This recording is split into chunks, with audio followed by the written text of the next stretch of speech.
You couldn't have told me that it was that bad, but when I think about, well, who do you know that hasn't been a victim of a crime? Cook County State's Attorney Kim Foxx reacting to a CBS 2 investigation exposing an injustice woven into the city for decades.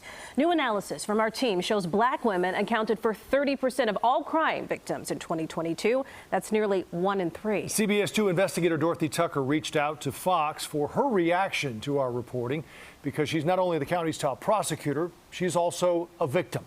What followed was a raw, emotional, and candid conversation.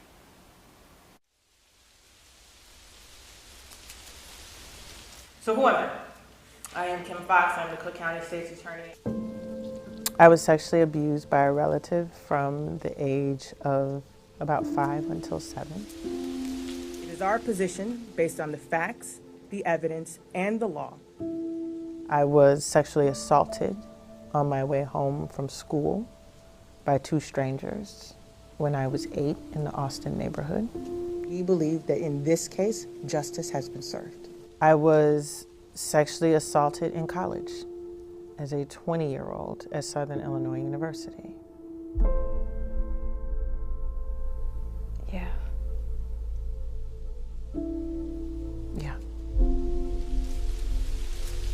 There have been moments where I can feel, smell, taste what happened to me. And I find myself saying to myself, look at the leaves. Look, I'm gonna do a clap sync, just for safety. We wanted to interview the county's top prosecutor to get her reaction to our CBS 2 investigation. I was heartbroken. It's very aggravating. Rage keeps me up at night. A 20-year analysis revealing how black women in Chicago have always borne the brunt of crime. They make up only 16% of the population, but account for an alarming percentage of victims of violent and nonviolent crimes. I'll be honest, Dorothy, I did not want to look at your story. We now understand Fox's initial response. Her trauma is generational. My mother, my aunts, my friends, myself. Foxx has publicly acknowledged her childhood abuse. I am a crime survivor. At a survivors rally in a crowd of women and men, I was sexually assaulted as a child.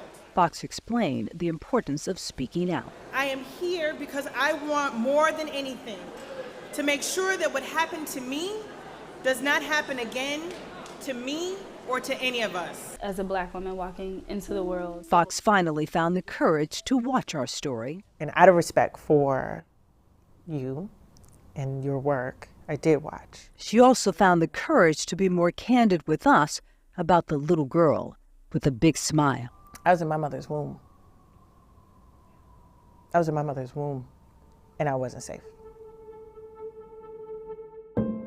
Fox's mother, Ganelle Wilson, was 8 months pregnant with her baby girl, living in the old Cabrini Green housing development and getting ready to celebrate her son's first birthday when a stranger broke into their home. And she woke up in the middle of the night to find a man standing above her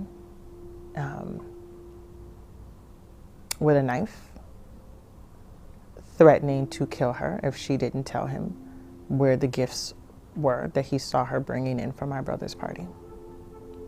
So for the entirety of the life that my mother had, that I lived with her, she never had a peaceful night's sleep. And we learned to live with her screams. You remember those screams? I sleep with those screams. Fox's childhood memories are gut-wrenching. This is where the leaves come in. I don't talk about it in depth publicly often. Because if you dig down into it, it is almost like it happened yesterday. The year, 1980. Place, Austin Community near Byford Elementary. The second grader was on her way home from school when she was snatched and raped by two men. She did what she had to survive. The survival technique when you are being assaulted in that fashion. I remember it was an abandoned building, looking out at a tree and focusing on the leaves. The leaves. Today, they're a reminder of her strength. In the grips of the most difficult time of this job, I would write daily, look at the leaves. It'll be over. Despite her heartbreaking history, by day of week, by location type, with race, sex, and age, Foxx found the data, the numbers, the hard truth jarring.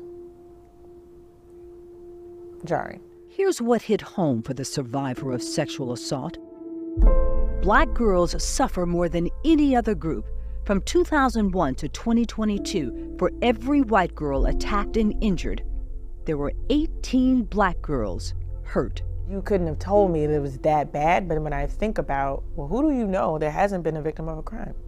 Even as the county's top prosecutor, how they are perceived. Foxx was stunned by the findings in our investigation. We have a real problem here. We have a fundamental issue with valuing black women across all measures. The real issue? What is it that it makes it difficult for us to see the difference between an R. Kelly victim and a Harvey Weinstein one?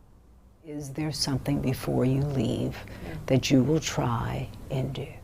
I think in this last year that I have to be intentional around the focus on this class of victims, because it has become incredibly clear that this has been an ignored class.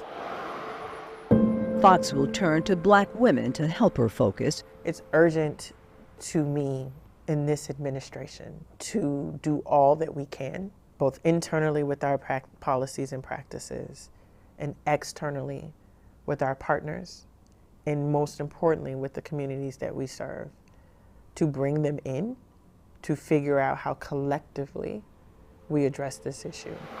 Her commitment to support a commission on women and girls. That harm happened to me 40-something years ago. And I still struggle to talk.